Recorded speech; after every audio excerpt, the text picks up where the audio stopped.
पाकिस्तान आज दिवालिया होने वाला है। गुनहगार उसके हुक्मरान हैं। गुनहगार वो नेता हैं जिन्होंने कर्ज के बाद कर्ज लिए, कर्ज चुकाने की बजाय अपने खुद के खजाने भरे। जनता से बस इतनी गलती हुई कि उन्होंने गलत हुक्मरान चुन लिया।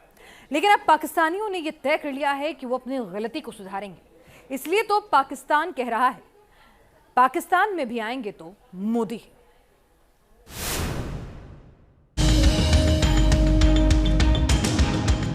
अच्छा, इनमें से बेस्ट कौन है? मोदी। वो जो मोदी है वो मेरे ख्याल से ना बेस्ट लीडर है। बस इनकी तवज्जो इमदादी पैकेज पे है, लोगों से मांगना लूटना है।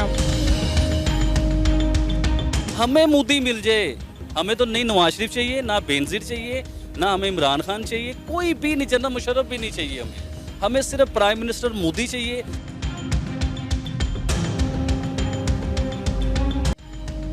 आपने इनकी बातें तो सुन ली, लेकिन इन बातों को सुनने से ज्यादा जरूरी है ये जानना कि ये किस कौम से है। तो आप ये जानकर हैरान हो जाएंगे कि जनाब ये पाकिस्तानी है, लेकिन इनकी जुबान पर आज की तारीख में सिर्फ मोदी ही मोदी है। हमें मोदी मिल जाए, हमें तो नहीं नवाज शरीफ चाहिए, ना बेनजीर चाहिए, ना हमें इमरान खान चाहिए, कोई भी नहीं, जनरल मुशर्रफ भी नहीं चाहिए। हमें सिर्फ प्राइम मिनिस्टर मोदी चाहिए जो इस मुल्क के टेढ़ों को सीधा करे, इस मुल्क की मैशियत को ऊपर ले। दुनिया के 5वें नंबर पे आ चुके हैं इंडिया वाले, आपको पता है। तो इस मुल्क को वो ऊपर लेके पाकिस्तान दिवालिया होने की कगार पर है। तिल तिल कर मरने से भी बदतर तिल तिल कर जीने को मजबूर। ऐसे में अब पाकिस्तानियों को मोदी की याद आई है।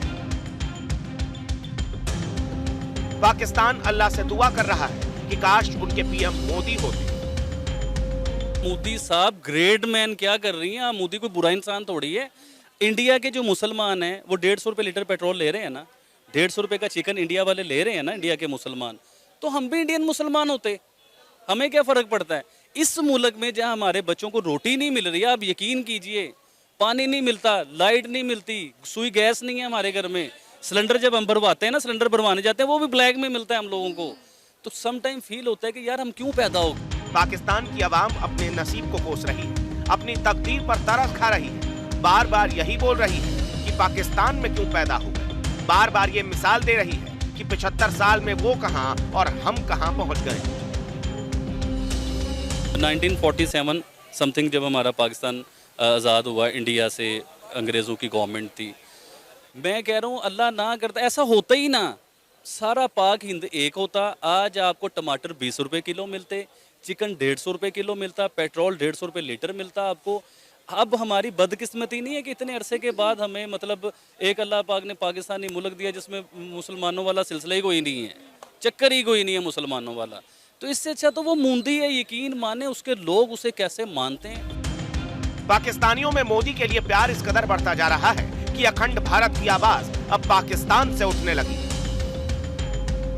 नरेंद्र मोदी आप बता रहे हैं वो इंडिया के प्राइम मिनिस्टर हैं, ठीक है। अगर वो हमारे मुल्क में आ जाते हैं, अगर वो हमारे मुल्क के हालात बेहतर कर देते हैं तो बहुत ज़्यादा वेल एंड गुड है। और अगर शहबाज शरीफ वहाँ चले जाते हैं इंडिया में तो हमें कोई गर्ज नहीं है, मेरी तरफ से वो बाहर में चला जाए। पाकिस्तान में एक नया ट्रेंड शुरू हुआ है। लोगों से पूछा जा रहा है कि अगर मोदी 1 साल के लिए पाकिस्तान के प्रधानमंत्री बन जाए और शहबाज 1 साल के लिए भारत आ जाए तो क्या होगा। सुनिए शहबाज के हमवतन क्या कह रहे हैं।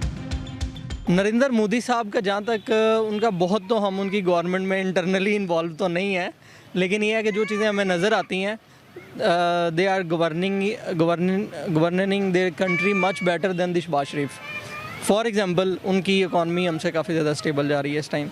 अब पाकिस्तान की जनता शहबाज मियां को गाली भी दे तो क्यों न। शहबाज शरीफ दुनिया के उन प्रधानमंत्रियों की लिस्ट में शुमार है जिनके पास बैकबोन नहीं है। दुनिया के सबसे लाचार प्रधानमंत्रियों में उनका नाम शुमार हो गया। विश्वास नहीं होता तो खुद उनकी बातों को सुन लीजिए। जब मैं आया हूं तो आप समझेंगे शायद ये मांगने आया है। मैं मांगने नहीं आया, लेकिन मजबूरी है हमारा। जिस तरह माजी में 75 साल में आपने हमारा हाथ बटाया है, कुछ अर्सा आप हाथ बटा दें तो मैंने कहा मैं वादा करता हूं कि इंशाल्लाह हम पूरी कौम हम मिलकर दिन रात मेहनत करेंगे, पसीना कराएंगे, अपने पाँव पे खड़े होंगे, इंशाल्लाह जरूर खड़े होंगे इंशाल्लाह। और जो कहते हैं ना कि बेगर्स कांट बी चूजर्स, अपने गरेबानों में झांकें कि कौमें वही खड़ी होती हैं जो चूजर्स होती हैं, बेकारी को कौन पूछता है। अब आपको प्रधानमंत्री नरेंद्र मोदी की दहाड़ सुनवाते हैं। जिससे ये बात क्लियर हो जाएगी कि पाकिस्तानी अवाम क्यों मोदी मोदी कर रही है, क्यों ये मना रही है कि काश सरहद के उस पार पैदा हो जाते, काश बंटवारे के वक्त उनके बाप दादा सरहद पार कर पाकिस्तान नहीं आए होते। साथियों, हमारा पड़ोसी देश इस समय आर्थिक बदहाली से बहुत बुरे दौर से गुजर रहा है। वो अब विश्व में इतना अलग थलग कर उसकी हालत इतनी खराब कर दी गई है कि बड़े बड़े देश उससे दूरी बनाने लगे हैं। उसके लिए अपना रोजमर्रा का खर्चा तक चलाना मुश्किल हो गया है। वो कटोरा लेकर के घूम रहा है। पाकिस्तान दिवालिया होने वाला है, ये तो तय, लेकिन इसी के साथ एक और बात समझी जा रही है कि भूखी पेट आवाम जल्द ही बगावत कर देगी। अंदेशा तो यह भी जताया जा रहा है कि कहीं पाकिस्तानी अवाम मोदी मोदी और भारत माता की जय करते हुए इंडियन पासपोर्ट के लिए ना अप्लाई करते। Team news nation.